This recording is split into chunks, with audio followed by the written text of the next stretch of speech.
আজকের এই পল্টন ট্র্যাজেডির দিবসে আমি সরকারের কাছে আহ্বান জানাবো। এই ঘটনায়, পল্টন হত্যাকাণ্ডের ঘটনায় সুনির্দিষ্ট শেখ হাসিনাকে প্রধান আসামি করে সুনির্দিষ্ট মামলা হয়েছিল। সেই মামলার চার্জশিট হয়েছিল। সেই চার্জশিট এক অদৃশ্য শক্তির ইশারায় অধিকতর তদন্তের কথা বলে সরায় নেওয়া হয়। এরপরে আওয়ামী লীগ ক্ষমতায় আসার পর এই মামলা প্রত্যাহার করে নেওয়া হয়েছে।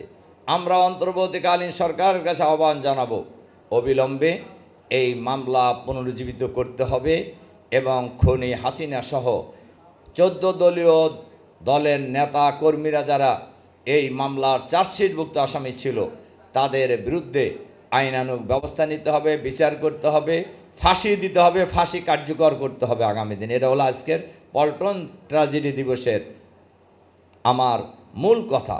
সম্মানিত সুধীমণ্ডলী, ভাই এবং বন্ধুগণ, আসুন শাহাদাতের সিঁড়ি বেয়েই এই বাংলাদেশে একসময় কোরআনের সমাজ কায়েম হবে, এই স্লোগান আমরা ছাত্র জীবন থেকে দিয়ে এসেছি, এখনও দিচ্ছি, ভবিষ্যতেও দিব ইনশাআল্লাহ।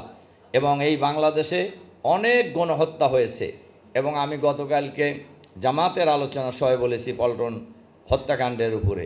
শেখ হাসিনা এত মানুষকে হত্যা করেছে, একবার ফাঁসি দিলে তার শাস্তি যথার্থ হবে না, তাকে বারবার ফাঁসি দিতে হবে। এই সকল হত্যাকাণ্ডের জন্য যতবার ফাঁসি দেওয়ার প্রয়োজন ততবারই তাকে ফাঁসি দিতে হবে। এটা সরকারের দায়িত্ব। আমরা আশা করব সরকার এ ব্যাপারে যথাযথ পদক্ষেপ নেবেন। এর সাথে সাথে শাহাদাতের প্রেরণায় উজ্জীবিত হয়ে আমরা যারা এখনও জীবিত আছি, আমরাও ওই দিন শহীদ হতে পারতাম, আল্লাহ তাআলা আমাদেরকে কবুল করেননি। এজন্য আল্লাহ তাআলা যেহেতু আমাদেরকে জীবিত রেখেছেন, এই বাংলাদেশে যতদিন শহীদের রক্ত ভেজা এই জমিনে আল্লাহর দিন বিজয়ী না হবে ততদিন আমাদের লড়াই সংগ্রাম অব্যাহত থাকবে।